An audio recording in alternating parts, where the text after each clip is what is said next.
যা গরম পড়েছে, সকাল সকাল উঠো আর সমস্ত কাজকাম গুছিয়ে নিও। কালকে সকাল সকাল উঠেছিলাম, কিন্তু ওই যে কাঁথাকুতিগুলো ধুইতে ধুইতে আব্বু আর আম্মু উঠে গেছিলো বলে রান্নাটা দেরি হয়েছিল। ওই জন্য কিন্তু আমার অনেক গরম লাগছিল রান্না করতে। আজকে সকাল সকাল উঠে সর্বপ্রথম ভেবেছি যে রান্না করব। অমনি অস্ত্রটা সোজা করতে যাব, দেখছি যে আব্বু উঠে গেছে। কিছু করার নেই, ওকে বাইরে নিয়ে চলে এসেছি আর মাদুর পেতে নিচে শুয়ে দিয়েছি, ওখানে খেলা করবে, আমি এখানে সবজি কেটে নেব। আমার ছেলেটা উপর হতে পেরে গেছে, সেই জন্য দেখো অমনি চটাক করে উপর হয়ে আমাকে উল্টো দিক দিয়ে দেখছে, কি মায়াবী চোখে দেখছে না। আমার সবজিগুলো কাটা হয়েছে আর ও অমনি ঘুমানোর জন্য কান্না করছিল বলে ওকে ঘুম পাড়িয়ে দিয়েছি। অনেক তো হয়েছে নর্মাল পানিতে ভাত রান্না করা, একবার কিন্তু ফিল্টার পানিতে রান্না করে দেখো। আমি যদিও বা আগে আগে করতাম না, আমাদের বাড়িতে ফিল্টার থাকা সত্ত্বেও আমার মা বলার পর থেকে করি। যেমন সাদা ভাত হবে তেমন কিন্তু ঝরঝরাও হবে। ওদিকে ভাত বসিয়েছি, এদিকে বেকারির আওয়াজ পেয়ে আমি অমনি নিচে এলাম, কারণ ও তাড়াতাড়ি না আসলে আবার অন্য জায়গায় চলে যাবে। আবার আমার উপরে ভাত বসানো আছে, উতলেও যাবে।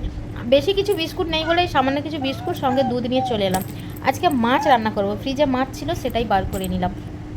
আমার বিয়ের আগের থেকে বলো না কেন, সেই ছোটোবেলা জ্ঞান পড়া থেকেই বলো না কেন, আমার কিন্তু মাছের মাথা দিয়ে কোনো সবজি কিংবা হচ্ছে চিংড়ি মাছ দিয়ে কোনো সবজি বরাবরই অপছন্দ। এই কিছুদিন আগে আমার নানি এসেছিলো, উনি আমাকে বলেছে যে এটা ভালো একটা ট্রিক, মাছকে যত মোচমোচা করে ভাজবে তারপরে সবজি রান্না করলে নাকি এসটানি গন্ধটা আর করে না। সেই মতো সেবারে রান্না করেছিলাম, নানি বলে দিয়েছিল। সেই যে মুখে স্বাদটা লেগেছে কি আর বলবো। তারপর থেকেই আমি কিন্তু মাছের মাথা নিয়ে আসলে আর এমনি রান্না করে খাই না, সবজি দিয়েই খাই। টেস্টটা কিন্তু এখনও মুখে লেগে আছে। ওদিকে রান্না বসিয়েছি, একটু ব্রাশটা করে নিলাম।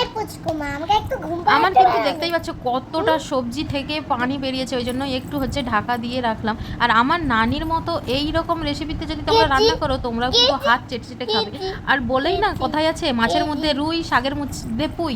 এই যে পুঁই শাকটা রান্না করছি, গোটা ঘরে সেন্ট এতটা ছড়াচ্ছে কি আর বলবো। আর আমার বরাবরই একটা শখ বলতে পারো, যে যে কোনো সবজি রান্না করলে একটুখানি ছোলা দিয়ে দিই, ওইটা কিন্তু খেতে খুব ভালো লাগে। আমার বরের কিন্তু ওইটা আবার পছন্দ নয়। একদিকে শাক হচ্ছে, অন্যদিকে আমি মাছের ঝালটা হচ্ছে করে নেব, কারণ ছেলে মেয়ে দুজনেই ঘুমাচ্ছে আর যা গরম পড়েছে, একটুও সময় নষ্ট করা যাবে না, সুযোগের সৎ ব্যবহার কিন্তু করে নিতে হবে। ভাতটা রান্না যদি বা হয়ে গেছে, এবার এইটা রান্না হয়ে গেলেই কিন্তু আমার কমপ্লিট। রান্নাবান্না কমপ্লিট হয়ে গেছে, ছলাটা হাতে জাস্ট তুলেছি মুখে দেবো, অমনি ঘরের থেকে ঝমঝম আওয়াজ পাচ্ছি, বুঝে গেছি যে ছেলে আমার উঠে গেছে। হ্যাঁ ঠিকই ভাবনা, ঘরে এসে দেখছি ছেলে উঠে গেছে, শুধু উঠেছে নয়, পেচ্ছাপ করে একাকার গাটা সব ভিজে দিয়েছে। ওদিকে আম্মুও কিন্তু ঘুম থেকে উঠে গেছে। এবার কি, ওদেরকে খাওয়াতে দাওয়াতে আমার সময় হয়ে যাবে। যেহেতু রান্নাবান্না হয়ে গেছিলো, তেমন কোনো অসুবিধা হয়নি। এই যে দুপুরের লাঞ্চ নিয়ে বসে গেছি, এটাই হচ্ছে দুপুরের লাঞ্চ। আমার কিন্তু পুঁই শাকের ডাঁটা খেতে দারুণ লাগে, তোমাদের কেমন লাগে কিন্তু জানিও। আমার বরেরও কিন্তু দুর্দান্ত লাগে পুঁই শাকের